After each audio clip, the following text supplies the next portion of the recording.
Heavenly Father, thank you for the wisdom that will be shared among us during this meeting. We acknowledge that true understanding comes from you, and we are grateful for the insights that emerge through thoughtful discussion and collaboration. Bless each one of us who contributes and help us carry forward the knowledge we have gained. May these discussions guide our next steps with clarity and discernment. Thank you for being the source of all wisdom and for teaching us through one another. We also ask a special blessing to our troops that are over in harm's way over in the Middle East. We ask for wisdom and clarity for our president and all those in leadership amongst us. We ask for just blessings over America during this very, very troubled time. And we ask all this in your name. Amen. Amen. Pledge of allegiance. I Pledge allegiance to the flag of the United States of America and to the republic for which it stands, one nation, under God, indivisible, with liberty and justice for all. The Texas Pledge. Honor the Texas flag. I pledge allegiance to thee, Texas, one state, under God, one and indivisible. Thank you, Diane. Appreciate it. Do we have any comments from the public today? Sorry, no. Okay. Okay. And Jeannie, do we have any adjustments for relief? Okay. Okay. Perfect. And this takes us to the consent agenda. We have a motion to accept the consent agenda. Okay. I'll second. All right. Any discussion needed? Okay. All in favor, say aye. Aye. Opposed? Okay. Motion passes. Consent agenda is passed. We'll move to the regular agenda and receive the SRA Woodlands Division report. Chris? All right, well, good evening. Reports in your packet beginning on page 22. Nothing to add to the packet. It was all pretty ordinary. Had a project close out on the AC water lines, but pretty much status quo. Unless you have any questions, that's all I have. Any questions for Chris? Nothing? Ed has a question for Chris. No. When you're done with Chris, He has lots of questions for I Chris. have a Bear Branch report, Yes, we do. I'll get to it. Just give me a second. assuming you're done with Chris. Feel free to. Yeah, I think we are. That's item 10. We'll move to item 11. Receive the status update of Bear Branch and Phantom Branch and Reserve Force. So if you will, the report is from page 41 to 49. The first page is just maintenance activity for the month of February. You'll see under February 12th that we've started some of the repairs that were identified in the inspection report. And so we're trying to reestablish some grass where grass has been a little sparse. Then the middle of the next page, Bear Branch modification. I think some of you have already heard, but Congress has passed the additional $5 million for Bear Branch modifications. We're starting to talk to the Corps about getting that partnership agreement executed, prepared and executed so that we can move that project further along.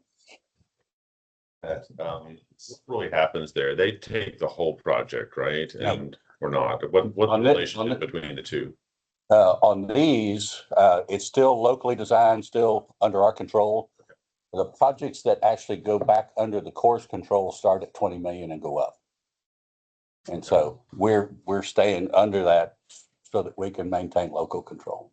So they have a little smaller role throughout to kind of keep track of what's going on. We submit documents to them for their review. They'll provide input. And then if it's appropriate, we'll make the changes and then put the project out for bid, and then they'll come look at it off and on during the project. Now there's, just to remind you all, there's still an additional local component, financial commitment on top of what you already have. And I think we're doing a little bit of looking to see if there's any local or state money that we might be able to find to add to it, but we want to keep the momentum moving on the project. The Bear Panther Alden Branch project, that's the one where we submitted to the Corps asking them to do the feasibility analysis. We still have not heard back from them.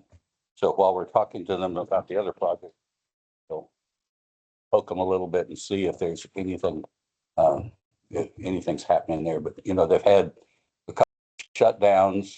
I think the core's back up and running full tilt, but I'm not 100% positive right now. On page 45, there's a memo from me to Eric, advising you all that, you know, from the condition assessment work that Eric's team did on your all's ditches, we've also gone in and looked at Bear, Panther, and Alden Branch. And the photo that's screenshot that's on page 47, all those little green and yellow dots, those are where outfalls come out of the neighborhoods and go into Bear, Panther, Alden Branch. And some of those need some repairs. If you look at the next page, you'll see the condition of some of the outfalls. And they need to be cleaned out, desilted, excavated, just so they're operating properly. And we've got some money in this current budget, and we're gonna put some money in next year's budget to be able to take care of the 13 that are identified as the red dots on the photo. But as we'll continue to monitor the yellow ones and the green ones and add funds into the budget as necessary to take care of those in the future. And is there a reason that the sites around Carlton Woods were not inspected? It's up against the golf course. I'll be honest, I don't know. The only thing I can think of is those might be private outfalls if they're coming off the golf course. So, Harder to access.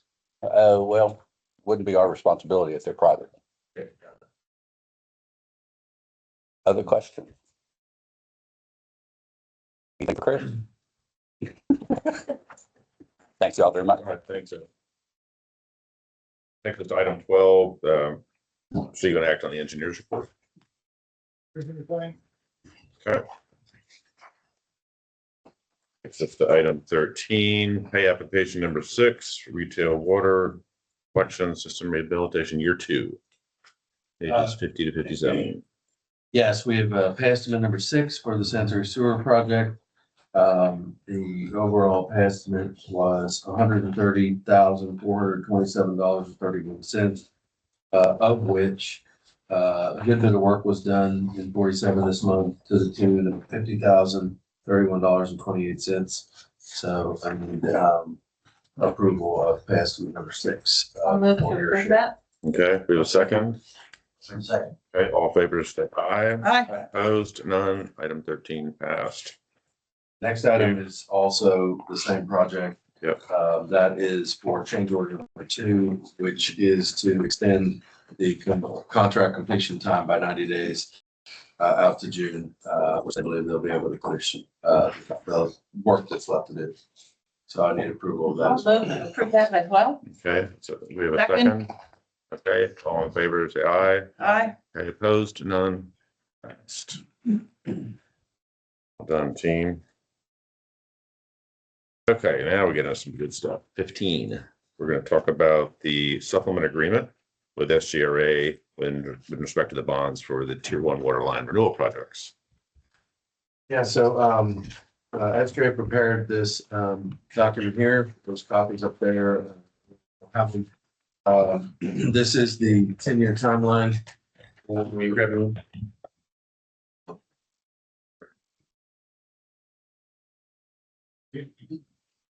10-year timeline for the 5 Tier 1 and Tier 2 projects that came out of the HDR analysis. And then the pages behind the front page are the bond performance for the first and second bonds for just the Tier 1 project, which is Town Center and Woodlands Parkway. And the intention is to fund the rest of the engineering, land back and construction for Town Center, and then engineering for Woodlands Parkway in the first tranche, and then the second would be the construction for Woodlands Parkway. And as you can see on there, remember we talked about, I think at the time we called them spurs or extensions. That's what that supplemental lines are. And we identified that those would be they wouldn't be part of the base project, but we would reevaluate those when those projects came up. But we would leave them on the summary, but wouldn't be in the base project. So that's what we've done, just so you can, so they don't, slip out of context. But the intention is to not do the supplemental lines for the first two projects or for Town Center and Homeless Park West. And so as you can see, the bonds for Town Center and Woodlands Parkway engineering construction is those two numbers there, middle of 28.7 and 27.1, and then the 2 pages behind, the next 2 pages show you what the bond pro forma is on selling those bonds and all the interest and fees, et cetera. So the first one would be around 32 million, and the second one would be around 30 million in returns.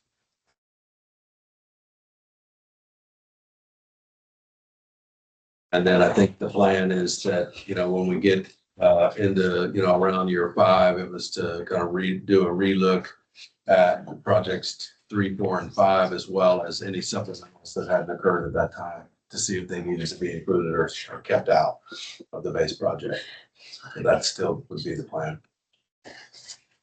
So associated with all that is the draft supplemental agreement, which authorizes essentially SRA to proceed with bonds for those purposes. There's no action tonight, but it's just more for discussion purposes. And then we would put an action item on a future agenda to contemplate taking action on that supplement. Oh, we've talked about this project a lot. True, this is just getting the money to do it. So So I have does anyone else have any questions? I have a few. Go for it. Go ahead. Okay. Ideal case is that all 10 MUDs sign the supplemental agreement, right? And I know we've talked about this, so now we're here, we're actually going to talk about it for real, right? So is there a scenario where one MUD does not get it signed? And we continue forward? Hopefully not, because the reason the, presentation of the supplemental has been deferred until now is to Get let the all the alignment. directors correct. Seems like there is Everyone alignment. Was, everyone was comfortable with what was a tier 1 project versus tier 2, so that when we got to this point, we're not going through that discussion. So hopefully that's not. Hope's a good plan. Yeah, it's not, I've heard someone say it's not a strategy. Not necessarily a strategy though. So, yeah, it would be up to the River Authority. If that happened, it would be up to the River Authority to determine how they handle that with that particular district, should it happen. I mean, ultimately, it could be a cash call to that district under the existing agreement. And, part of the purpose why we set up the structure, the MUDs set up the structure with the River Authority for bonding capacity for rehab and rehabilitation back in 2016 originally, because the original contracts between the River Authority and the MUDs envisioned bonding of new infrastructure, as the Woodlands was built out, but there wasn't a corresponding mechanism for bonding of rehab and rehabilitation. And rehab and rehabilitation for years and years was handled just on a cash flow basis. The River Authority included some component of the wholesale rate to be able to rehab facilities over time. Well, you get 40 plus years in, you have some rehab and rehabilitation projects that are just too large to be able to cash fund without, a significant increase in the cost, short-term costs to customers. And it doesn't make sense from the MUD perspective to have those be upfront costs when the useful life of the asset after it's been repaired is, 20, 30, 40 years. Why have the residents who just happen to be living in the home in the year that it's done have to pay full freight for something that's going to be benefiting folks for, 20 plus years? Instead, have the bonds set up to be paid for over the time period and by the people who get the use of that asset over time. So that's the purpose of having the supplemental in place.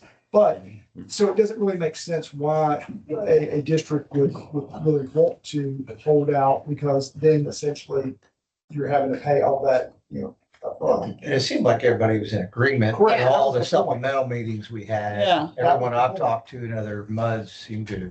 be Yeah, I on don't board. think that's gonna happen. Yeah. Yeah, I know. I agree that when would we be contemplating signing this? Yeah, so this is on today as a discussion Right. item. Wanted to make sure, folks felt like they had a chance to look at it, ask questions, didn't feel like they were being rushed or what have you. When a board would like to have it on the agenda for action, we've already had several ask to have it on the agenda for next month for action. Doesn't mean you absolutely have to take action, but you can have that as an option. Let Eric know and proceed accordingly. So the River Authority there's a lever in there where you could, the repairs are gonna happen and you would just do a cash call to that mud and just drain that account out. With their share, obviously. But the agreement really doesn't contemplate that there's somebody not doing it the way it's written. Right. Right. It really contemplate, this is written for all 10 MUDs to sign in their counterpart and have one big happy family going forward, right? Correct. If somebody did, for some reason, whatever reason, did not join in on the fund, then there would have to be some other amendment or something for that MUD, would have to sign something different, and then this would look a little different, Well, right? Because you'd allocate some costs differently, you may not borrow as much. Well, the amount Bunch of that stuff would be start happening. approved Yes, is that's- not to exceed. Yeah. And so, I can't get into a lot of legal hypotheticals, but this supplemental would function even if you had some holdout that made a cash call, because the remainder would be bond financed through revenue bonds based on this agreement. So it wouldn't mean that you needed to go and change this, because each district has its own agreement. And it would function regardless. So, and then I did mention earlier, the financial advisor has done some analysis on these performers to identify what the resultant wholesale water rate need to be to cover the $32 million for that first tranche. And it was about 47 cents, which on the average water bill in the Woodlands, which is about 10,000 gallons a month average, that'd be about $4.07 a month difference for every essentially 40 or $32 million roughly. That would be the result of the average. Okay. I think it's a much better agreement. I think it's a pretty good agreement. In one section, section 2, it talks about that this is going to cover real property rights acquisition, engineering, permitting, as well as a portion of construction and construction-related service costs. And then down below, it says it's going to do all of it. I wonder, what is that word? Why is the word portion in there? Section 2 of the agreement, right after kind of the recitals.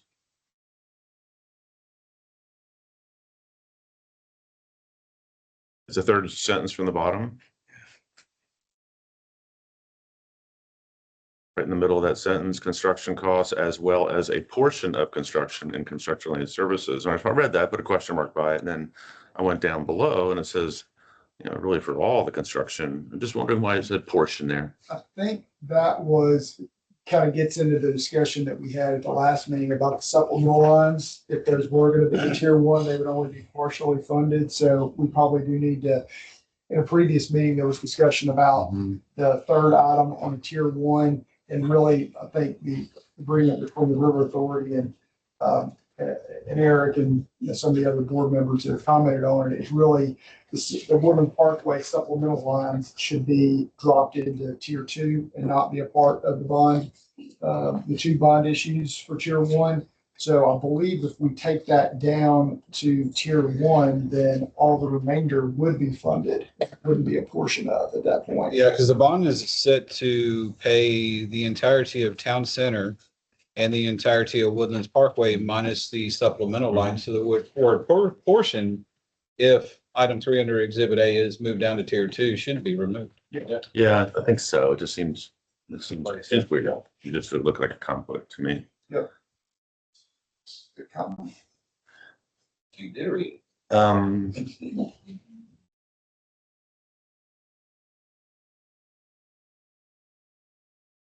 Let's see, hold on. So this whole section about gross, I'm not going to get into the details of this, but the mechanics are that if the payment schedule sticks to these big spreadsheets, right? we have annual costs, and this is for the whole project.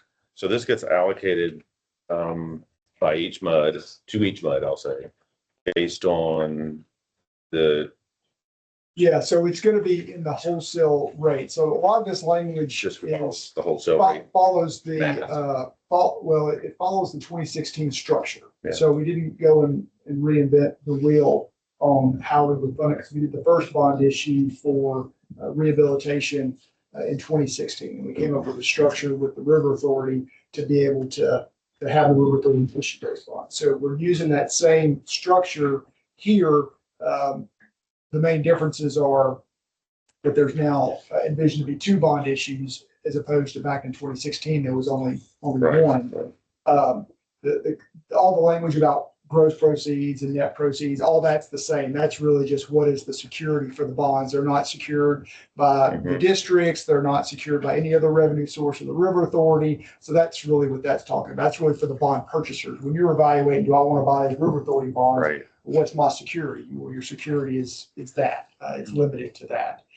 But how it's actually paid for by the MUDs will be the wholesale rate that's charged, the wholesale water rate that's charged by the River Authority will be incrementally increased to include enough pennies to pay the debt service. And so David and Baird have run the numbers for the first tranche of bonds, the first segment of the tier 1 bonds, which is around $32 million of par amount, and that's around 47 cents. And, you know, we've talked about how would we, more discussion to come. We talked about different ways that 47 cents can be funded. You know, we talked about moving the GRP rate reduction, the 11-cent reduction into that infrastructure renewal fee. So you're down from 47 down to 36 because you take that 11 cents. And then Eric's working with a consultant on doing a rate analysis for our water rates compared to other communities, and we'll see what that shows and see, okay, well, how much of that 47, because the River Authority has said that they're going to work that number into the budget that they present to the MUDs over the summer to consider. And so we'll see what that looks like and then see what our budget looks like to see how much of that do we pass through immediately in the retail rate, or do we have a slower incline on that increase and maybe cushion some of that initial cost with some of the funds that are coming back from the River Authority that we're getting as a rebate, use that as a bit of a cushion to help absorb some of that in the short term. But more to come over that over the summer as we get the results of the rate analysis and Eric and Woodlands Water builds the draft budget. But worst case scenario, we're looking at about $4 a month more in a water bill to cover this bond. 47, yeah. Do you have the consultant to see if you're at market rate? Is that across your 10 MUDs? For the rate analysis. Yeah, rate analysis. Yeah, I mean, I'm not really that concerned about how we compare to the outside. I'm more concerned about us covering our costs and making sure that the rates are consistent for the Woodlands, whatever that is. And so, we got to make sure that, we cover our costs. And also while considering some of these other issues that are coming up, how does that, do we just do a straight pass through of 47 cents or 36 minus the 11 that we already have? Or do we look at it on the retail side and say, well, we're going to bump up this or slow it, like you said, or, pre-fund some things in the account, with some of the surplus that's coming in. A lot of different ways to, I think our overall intention is to smooth out the incline of the rate to the customers. I mean, that would be ultimately what we would want to do, while not putting too much of a burden on the overall, surplus operating of each of the MUD's accounts. You don't want to deplete that just to, pre-fund some of this. You don't do that. And the 2 bond issues are anticipated to occur in no longer than a 5-year period. That's the way the supplemental is prepared. The first one within 2 years of approval of the agreement, the other one within 5 years. So that second tranche or second issuance would be another, 40 something to 57 cents. It's a little smaller bond issue. I think it was 30 versus 32, but let's just say 45 cents. So ultimately, you're gonna be a little north of 90 cents total, knock off the 11 cents. So you're looking at around, rough numbers, around 80 cents. That will need to be, you know, come up with, pass through in some form or fashion. So is it fair to say that some of the challenge that you will have, and one of your goals is to have a consistent water rate, right? That some MUDs, you'd like to, I mean, you'd love to have, That, yeah, I mean, it makes that more challenging, right? Because some might say, well, I've got a couple $1 million handy. I'm going to allocate it to mine and not raise my water rate and use cash on hand. And someone else may say, hey, I need the cash. I'm going to go put it through my rates. Is that It's possible. all right? I mean, those kind of stuff could happen It across the could 10 happen. I mean, MUDs. I think Eric's goal is certainly gonna be to, don't want that to happen. And Mud, I think it sounds like Mud 47 also doesn't want it to happen. So for our part, we're for, it sounds like going with the crowd. I mean, I don't hear any dissent about this from our part. So for Mud 47, we're good to go. No? Well, I guess my only thing is if we have some money sitting around, which we do, that is not going to It's be earmarked. utilized, but there's a time, you know, the clock ticking on that, that money should be used for something. Mhm. And we wouldn't necessarily have to adopt the full rate increase if you could allocate some of that to it. Right. And so that's my only, and the agreement doesn't really dictate, doesn't talk about across the mud. So that's just something for y'all to figure out. I'm just bringing it up as an item to consider, right, down the road. Yeah. Well, we pay our part, maybe not through the same way, then our rates then would not be as high as others if we're dipping. And in. then that's, yeah. That's interesting. Does that make sense? I mean, is that right? If we well, Follow through with it or I not? don't- Am I missing something? We would use construction funds for, you know, essentially subsidizing your retail rates. But, you know, you're going to have funds from the River Authority that should receive in, you know, April, May. Right. And then you have some other unrestricted operating reserve. And, you know, I think probably there will be some recommendation when the budgets are presented for the MUDs that include the retail rate. If there's a uniform amount, that would be a buy down. That would be across all districts. Look at, you know, say, okay, maybe we're going to try to buy down 5 cents or buy down, you know, just making up numbers, but have it be uniform. We don't have one district buying down 5 cents and one district buying down 2 cents and try to have it be uniform and see where that goes. Bless you, bless you. Okay. That was the bulk of my questions.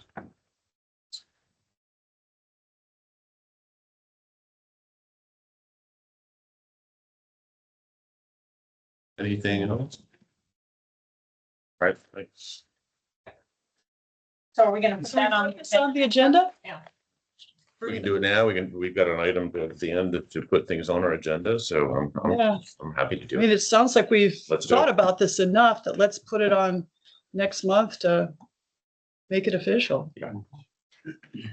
I'll move, we put it on the next month's agenda. See the April agenda. Yes. Okay. All right. Next item is the SFDUE audit. Yes, so Kim and I have been working for the last 5 or 6 months on our task to do an audit of the SFDUEs as it relates to service area number 1, the service area that serves wastewater treatment plant number 1. And so we've finished that. We've got kind of a map and then associated one pager for that. Our task was to go in and reconcile all of the parcels that are within that service area, confirm their land use, confirm their allocations as they were originally identified in the 6th and final, make any adjustments based on, you know, anything that we found, like if a particular development turned into something different, we documented that. There wasn't much of that, but there was a couple. Then for the undeveloped properties, we coordinated with Howard Hughes to get their insight on what they forecast for the undeveloped properties, and we took that into consideration. And so from the map perspective, this is the service area for treatment plant one. This is basically just the kind of the southeastern portion of the Woodlands. We will, unrelated to the treatment plant, but I think a bigger picture for the Woodlands and Woodlands Water is to complete this same exercise across the entire Woodlands so that we have a full Esri GIS database that we can utilize for planning for the future. We haven't had that. And so it's a big endeavor that we undertook, but it's going to be a great tool going forward in the future. So I think next step in terms of this information is SJ will come back to you here next month or so to give recommendation on how to proceed with re-engaging Corello. That was kind of what was on hold as we reconciled or audited the SFDUE counts. So I think we'll hear more about that next month. So what kind of identifier do you have for each SFDUE? Do you have like a GIS, location for everyone, even the undeveloped ones where they're potentially going to be, or how does that work? Yes, so every one of these colored areas is a separate what's called subsection. And that subsection is the naming identifier for that particular area, that geographic area. What we found was that the subsections don't align directly with MCAD parcels, which was kind of what took the most part is looking at the map and figuring out, which subsection equals what geographic area. So that's probably what took the longest, going through and auditing whether it was still a Wendy's or still a Kroger. That was the easy part. I mean, because we can verify that, but that's what took a while. And as you can imagine, a subsection that was identified in 2017 when the sixth and final was done was trying to crystal ball what this tract was going to end up being. And so if that track is developed, it may not have developed utilizing that one subsection. It might have developed as two, or a bigger subsection, only a part of it might have developed. So that was the other complicated part, is when trying to figure out which subsection equals which geographic area. So that now is all apples to apples in terms of because then if one changed, then you have to go to the sixth and final and say, okay, well, these 3 tracks are now these 2 tracks, and what was allocated as the 3, we have to figure out what was used as the part was developed, and then reallocate that to the 2 remaining of the 3, for instance, undeveloped properties. That was part of the challenge. But But we can tie back to every, whether it's an address or a GIS location or whatever else, we can tie back to not just like an area. correct, yeah. So we also, yes, as part of the process, we also made sure that we added in addresses for all the subsections. And something that's in the plan, which we haven't done yet, is what we want to do going forward is tie meter numbers to the particular areas. So then we can, in the future, potentially upload water usage data for each of the parcels for even better planning going forward. That's a big task, but that's our vision for what this will be. And that might assist us in long-term planning for, actual water demands versus allocated water demands and things like that, which effectively will help SJRA, plan for capacity needs in the future. Granted, I know we don't have a lot of developable land in the Woodlands, but we still have some, and there's still a good amount of, undeveloped properties, and a lot of those are in the metro mud area on tracts of land that likely would be, a vertical versus, so we took all that into consideration. Can you start that on the new builds first? On any new development where you're tagging those meters? No, we'll need once we do this for the rest of the Woodlands and have it done for all of the parcels, then we'll go back in and add in all those meters. And with us adding in the addresses, that'll help us, enter in all that data. And then going forward, like I said, for the planning purposes, now when a tract comes in and says, I'm ready to develop, well, we can easily go to the database and say, okay, well, this tract had previous allocation as X, you want Y, or maybe you want exactly what was allocated, great. If it's not, then we can document that and either reallocate that or say to the developer, tract doesn't have enough allocation, you're gonna need to, figure that out, funding wise or whatever the MUDs want to do with that at that time. So, and this took like, what, about 6 months to do roughly? So what do you think you'll be able to do for the rest of the woodlands? So we're optimistic because the rest of the woodlands the majority of it is residential compared to what this was. I mean, Right. this was heavy, dense, commercial, or just non-residential. So, I mean, the residential is a lot easier, because that's a one-to-one as far as, and SFDUE is a single family dwelling unit equivalent. So those are one-to-ones. These, we had to go in and identify, is it commercial, retail, restaurant, industrial, office, park space, I mean, all that stuff. And so we think it's gonna be a lot. We're hoping to have that completed probably by the summer. That's our goal. Fantastic. And we also, I mean, we've learned a lot of lessons on what worked on being efficient and how we tackle it.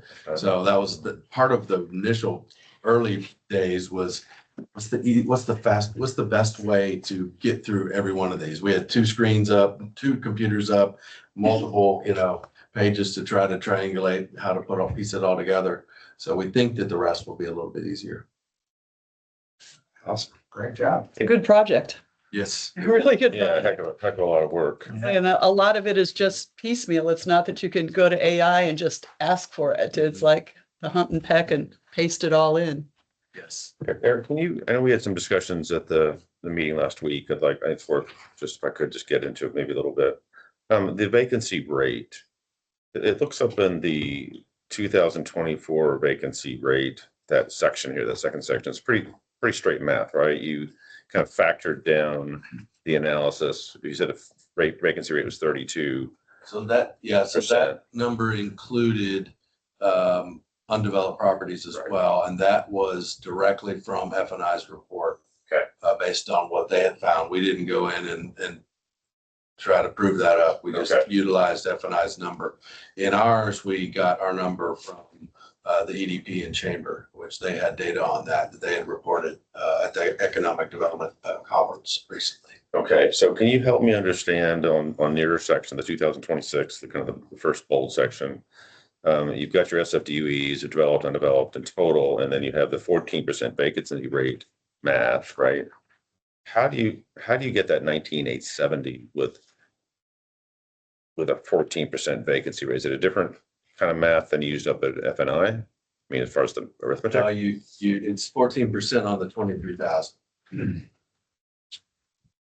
Oh, okay. So you have to take out undeveloped. Yes. What we're trying to find, what we're Okay. trying to find and utilize is if someone were to say, well, timeout, we only have 3 MGD going through the plant. Well, then I need to be able to say, well, what's going through the plant? And what I know is not going through the plant is undeveloped and vacancies. Okay. So that's what we're trying to, and that was consistent. F&I did that back in 2023-4 when they did their analysis. Okay, I missed that last week. So thank you. And then down on your 5-year average flows, we see the great 3 million a day we talk about all the time, right? And then you go down to the next line, you say, if we go and develop and use the developed or undeveloped and undeveloped, and we apply a 217 gallon per day per SFD or 200, we come up with 2 different numbers going through the wastewater treatment plant. And the conversation I thought we had was, it looks to me that while we have less than like 17% undeveloped, we almost double the rate through the plant. And is that because of the commercial? What I didn't get it last week, and so I still don't get it this week. Can you help me? Sure. So the importance of finding that 19,000 number up above it that you just asked about Right. is identifying what your current average through the plant is. So if we know that the average is 3 MGD, 3 million gallons a day, and we know that there's about 19 or 20,000 going through it, then we can calculate the 217 and 200 number. That number over the last 5 years at the 3 MGD rate, average rate, is about in the 150s. Okay, so that's actual. DCQ won't let you design to actual. So when F&I did it back in 2024, how they arrived at the 200 number, which was the proposal that they were looking at as how they came up with the 7 MGD, was based on TCQ. It was based on the historical flows that they were seeing at that time. And at that time, they were looking at 23 back to 2015 data. And the highs for plant 1 was in 2016, and it was 191. And the high at treatment plant 2 was 200. And so they had made the recommendation to choose a design parameter of about 200 to meet that peak. I was kind of looking back at from 15 all the way to now 2025 data, and look and recognize that of those 10 years, the highest years were 15, 16, 17. What happened in 15, 16, and 17? Memorial Day, Memorial and tax the next year, and then Harvey the next year, right? So there was some extenuating circumstances that were occurring. Now, I don't think we can ignore those as part of the design, but that was what was driving, I think, some of that recommendation of those highs of 191 and 200 at the two plants. So if you base it on if you look at the last 5 years, that comes down. We haven't had events like that. We probably will have events like that coming forward, so I think, looking at a plant design, looking at, what your rating is for that plant, you have to submit to the TCEQ what your intention is. You have to provide historical data, and TCEQ is going to, essentially mandate what that looks like. They would never allow you to design to your average data, to the 150s. Most recent. It would be a couple standard deviations higher than that, Okay. So whether that lands on 200 or some other number. That's 182 or whatever. That would have to be looked at, Okay.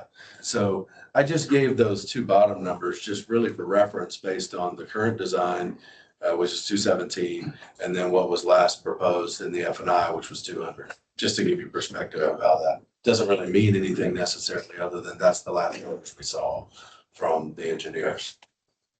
That certainly provides a roadmap. Does that make sense? Yeah, 100%. Certainly provides kind of a roadmap to follow to figure out what size you actually end up getting to, right? I mean, there's some guardrails now around it, at least, and some data around it that tell you that's a range, right? And a regulator sitting on top of you to say, yeah, you can or can't do that. So in talking with Ed and Chris about this, the next step is to get Corolla up and running again. Part of their original scope was not to size or right size the plant. If you recall, even in that meeting, I think one of the meetings, that question was asked, and I said, no, we're going with the number that F&I came up with. It might be worth adding some scope to this re-engagement to maybe look at a right sizing. But that's going to be, I think SJ will look at that. As Howard Hughes Corp, I think, do they have a pretty accurate or sort of a best guess on the density and flow that in the next 10 years? I have to rely on them to forecast what they think. We didn't get in and start arguing with them about, well, what timeout is this? How many stories or what is, when are those numbers? We have to rely on their estimates of what they think. And I think, I can only guess, but I think that, what they were crystal balling 10 years ago for the 6th and final has probably changed with how the Woodlands has slightly changed, over that time period. So I can only imagine that that had something to do with it, because as you can note there, the biggest change that we saw is the allocation or the crystal balling of the undeveloped properties, which haven't changed. The actual properties haven't changed, so. I think we discussed that you feel like Howard Hughes probably carries around 80% of the undeveloped tracts in the Woodlands-ish somewhere around there, Maybe higher, yeah. maybe a little bit higher. So your review with them kind of got the majority of the undeveloped kind of ideas and plans, at least. Yeah, so. Right, in this study, it'll incorporate that. And in that case, if it was a tract that they said, we don't own that tract, then Yeah. we just went with what the sixth and final crystal ball was. Because we didn't track down, I don't know who owns, the rest, so. I wouldn't suspect that it would change much. And like I said, there weren't that many. I think it was higher than, I said 80, Yeah. but we think it's even higher. It's a great piece of work. Yep. Thanks for y'all doing that. Any other questions for them on that topic? All right. Receive the attorney's report. No general items tonight. I do need to cover item 18 if you want me to go ahead and. Yes, please do. Handle that one. Mhm. So since we don't have a contested election, we do need to adopt the order declaring the candidates elected. Candidates are Ron Inman and Rick Ray. This will declare them elected for the 4-year term that begins in May of 2026. And then they will be seated at that May board meeting. I move Okay, we confirm their election. Second. okay, second, on Yep. favor is aye. Aye. Opposed, okay, Very good. motion passes. Eric, back to you on the general manager's report. All right.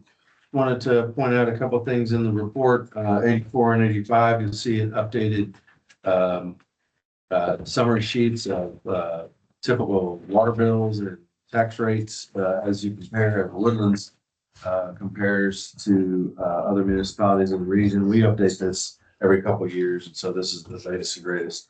We use this in various presentations and different things just to kind of show folks where we are related to our neighbors in the area. In the back, there's an article on what Corpus Christi is, what happens when you ignore the professionals on what to do with your water. Just thought that was interesting. That's been in the news lately. That's bad down there. It is. It's really bad. It is.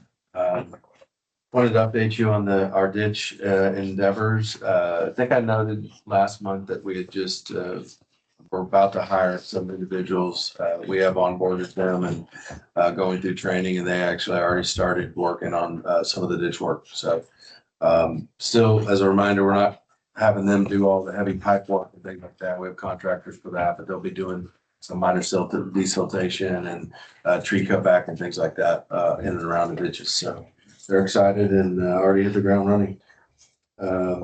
Reminder that our quarterly mowing, our first of the year is starting next month in April. So mowing of the ditches will begin, and that's our first for the year. So that's moving forward. Also, a reminder, you might see various fire hydrants or flush valves throughout the system being flushed. We do an annual flushing this time of year. So if you see those running, that's annual maintenance for the water system. And I think that's all I had. There's another item next, but before we get there, let's John? Good evening. You got a communications report on page 80. Up top there, you can see the primary topics we've been communicating on since we met last. Been a busy month. One of those topics being the MUD annual updates. So if you get a paper bill, hopefully you saw that. I got mine, Bill 47. We also sent that out, of course, via e-blast, social media. It lives on your MUD page, and there's a news item on the homepage that links to that. Next month, I'll bring you some stats on engagement reports. Did you get any feedback from residents? I haven't heard anything yet. Have you? I've had several that took the community survey that showed up on their website and called me up and were just asking me questions, and they're like, hey, you're on the bud. Did they do this or not? You know, it's like, well, that they want to know what your knowledge is. If you don't know, then say that. I mean, you're asking me for the cheat sheet here. I mean, oh my. Pass fail. Yes, really, but it had several neighbors that were just the questionnaire. A doozy of a comment, and I was wondering if you got it. So apparently not. Regarding the survey? Yeah. Survey or the newsletter? The annual Well, the updates. survey. The survey. No, do tell. Well, no, offline. Okay. It's not worth it. Executive session. No. I haven't gotten, well, no, actually, that's not true. I've had a few comments, all positive thus far. There was one suggestion on some wording, one question. But I'll wrap all that for you and bring it forward, next month. So,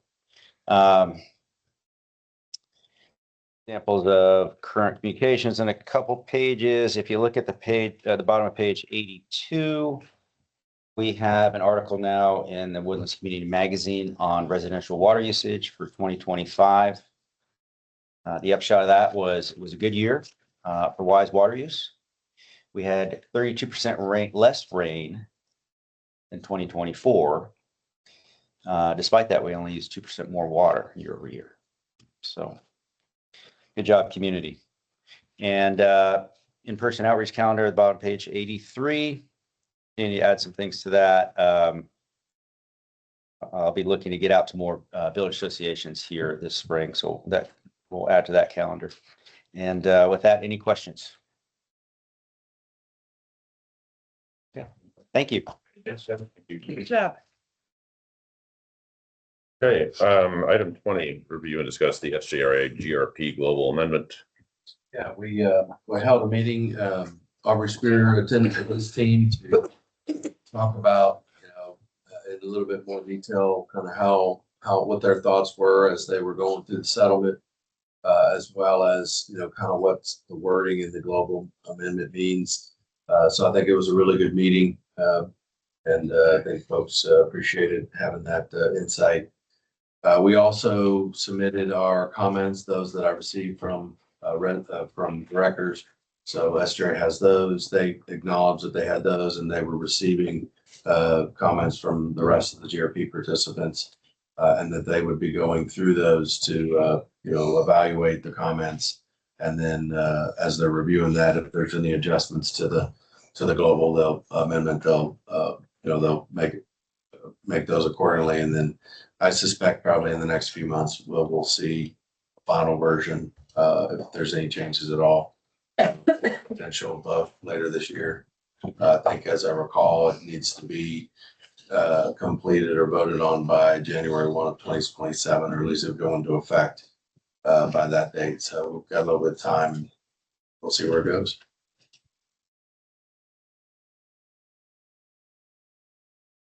Any questions? Comment? There. Okay. And then we'll get to the trustees report.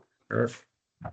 Yes, we've pretty much talked about a lot of the same agenda items were on your agenda, with the exception of one in particular, I wanted to cover, which is I had asked for, made recommendation to the trustees to consider requesting additional surface water from the GRP, mainly because I was noticing that there's been significant requests from other municipalities, and the amount of volume remaining was starting to get thin as it relates to the capacity of the plants. Long story short is the trustees authorized me to make official request for 1 million gallons a day extra in addition to what we are. So we're at 50%. That would take our take of surface water to about 58%. So that's moving forward. That was, I think, one of the big things that we haven't talked about already. The $9.5 million on the wastewater land acquisition, that's from wastewater treatment plant 1. Right. That's right. Reallocating those funds for that other project. For Station 5, right? Correct. The lift station or Force, excuse me. Okay. Force main comes from the lift station, but yeah, specifically for the force. Yeah, that's what I had, the same topics. We talked about SFDUE, we talked about GRP. Now we had the water and the 9.5 million, so that's it.